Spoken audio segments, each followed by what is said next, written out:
Olá, louvado seja nosso Senhor Jesus Cristo, para sempre seja louvado, glória ao Pai, ao Filho e ao Espírito Santo, como era no princípio, agora e sempre. Amém. Queridos irmãos e irmãs, paroquianos da nossa paróquia, Nossa Senhora da Badia, Diocese de Cristalândia, aqui de Lagoa da Confusão, graça e paz, que Deus abençoe e ilumine a todos nós, unidos e atentos à palavra do Senhor, nesse dia 11 de novembro de 2023, nesse dia de sábado. E o evangelho que a igreja nos traz é tirado de Lucas, capítulo 16, versículos de 9 a 15.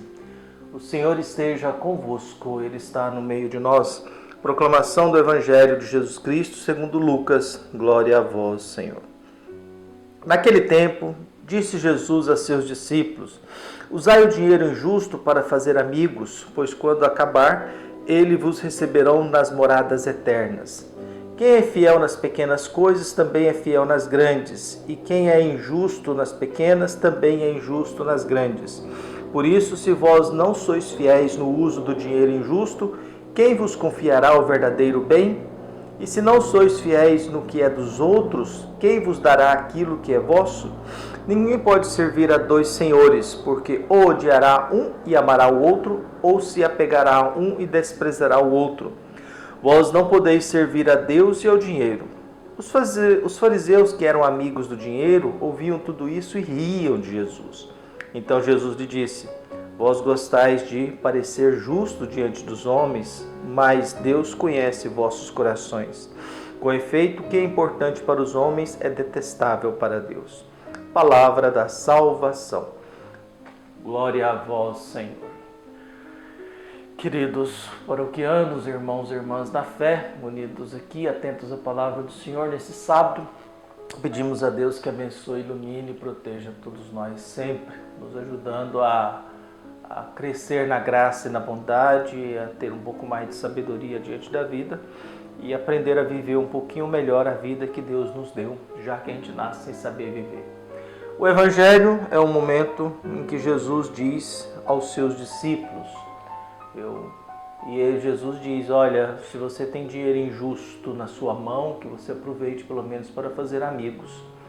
Se você tem dinheiro desonesto na sua mão, que você pelo menos aproveite isso para fazer algum bem, porque poderá um dia que esse dinheiro acabe e você não terá ninguém para te receber. Então, pelo menos, já que existe dinheiro sujo, desonesto na sua mão, aproveite isso para fazer algum bem na sua vida. O que Jesus está querendo dizer é a questão das riquezas. Jesus está tocando mão naquela questão delicada nossa, que é a questão de posse, a questão da riqueza. E a frase central do evangelho de hoje é: vós não podeis servir a Deus e ao dinheiro. O dinheiro aqui é chamado de mamon. O que é mamon? Mamon é o valor, o dinheiro elevado à categoria de Deus. Então, se você coloca Deus e o dinheiro no mesmo pé de igualdade, não dá para servir os dois, porque ambos têm interesses diferentes. O dinheiro tem interesses de posse, de aquisição, de compra, venda, de riqueza. E Deus tem interesse do serviço, da vida, do cuidado, da fome, do zelo, da salvação, da não morte. Então, o que nós temos? Ambos.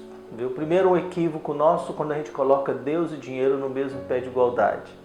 Lembrando que o único pecado contra o Espírito Santo, um pecado que não tem perdão, que é contra o Espírito Santo, é quando nós colocamos Deus e o demônio no mesmo pé de igualdade. Viu? É pelo príncipe dos demônios que Jesus expulsa os demônios. Depois que Jesus disse essa frase. Então, o Evangelho de hoje nos traz essa referência para nós. Primeiro, essa orientação: se existe dinheiro sujo, desonesto na sua vida, usai o dinheiro injusto para fazer amigos, pois quando ele acabar, e ele acaba, viu? Dinheiro, se não é movimentado no mundo da exploração, ele acaba, ele não tem vida longa. Então, Jesus vai dizendo isso, viu? E depois continua, viu? Usai o dinheiro injusto para fazer amigos, pois quando acabar, ele vos receberão nas moradas eternas. É muito interessante isso. Moradas eternas está ligado à salvação, né? Moradas eternas está ligado ao mundo de Deus. Moradas eternas está ligada à esfera da eternidade, viu? Quem é fiel nas pequenas coisas é fiel nas grandes. Quem é injusto nas pequenas, isso é uma regra básica da vida. O honesto é aquele que ele se comporta honestamente, independente se tem ou não tem câmera filmando. O honesto é aquele que se comporta independente se tem ou não alguém olhando. Se alguém pode ou não descobrir. Esse é honesto. A pessoa honesta e fiel é aquela que, independente da situação, ela se comporta da mesma forma. Se ela está sendo vigiada ou não, se ela está sendo filmada ou não, se as pessoas podem ou não descobrir. Esse é o ser humano ético, moral.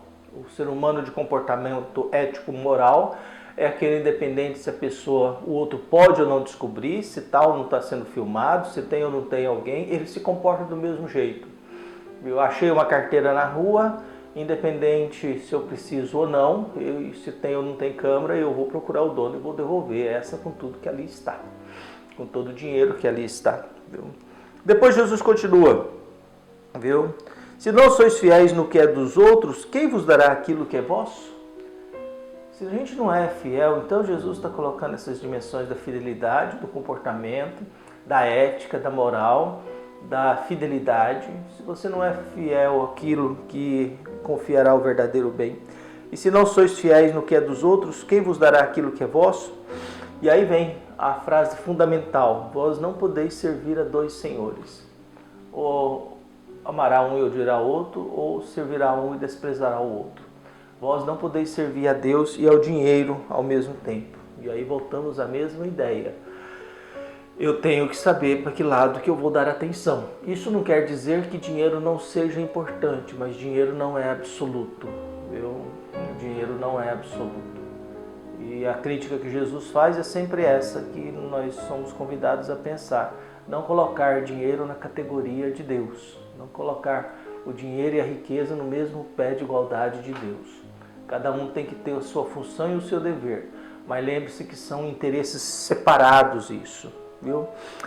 O resultado de tudo isso é que os fariseus que estão ouvindo isso riem. Os fariseus que eram amigos do dinheiro, então nós estamos falando que no mundo religioso os fariseus eram amigos do dinheiro, ouviram tudo isso e riam de Jesus. A resposta que Jesus dá a eles é: vocês gostais de parecer justo diante dos homens, mas Deus conhece os vossos corações. Uma coisa são nossas aparências e a outra coisa é aquilo que nós temos no nosso coração. Viu? Uma coisa são aquilo que a gente aparece ser. Viu? É aquilo que se falava não basta a rainha dizer que ela é honesta, ela tem que parecer honesta. Viu? Não basta dizer que ela é justa, ela tem que parecer justa. Ela tem que se apresentar assim. Por isso o grande desafio é isso: Deus conhece os nossos corações. E Deus conhecendo os nossos corações significa que Deus nos conhece profundamente. E se Deus conhece a gente profundamente, a gente tem que decidir se a gente está ou não a favor dele. Se a gente concorda ou não com Deus.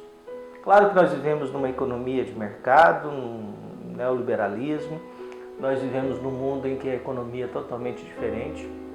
90% da riqueza do mundo está na mão de 1% das pessoas, viu? 90% basicamente, um grosso modo. Viu? Existem empresas que são muito mais poderosas do que países. Viu? A Apple tem um patrimônio financeiro no comércio ou na economia no valor de 3 trilhões de dólares. Lembrando que o PIB brasileiro é em torno de 1,6 trilhões. Quer dizer, a Apple quase movimenta o dobro do PIB do Brasil. A Microsoft está em torno de 2,5 trilhões, quase 1 trilhão a mais do que o PIB brasileiro. Então, peçamos a Deus que abençoe e ilumine a todos nós, que Deus, conhecendo o nosso coração, a gente tenha clareza de qual que é o rumo que nós estamos seguindo, qual que é o caminho que nós estamos seguindo e, acima de tudo, que a nossa ligação com Deus não nos torne escravos do dinheiro, não nos torne dependentes do dinheiro, que o dinheiro cumpra a sua função de nos dar condições de vida digna. Um abraço e até mais.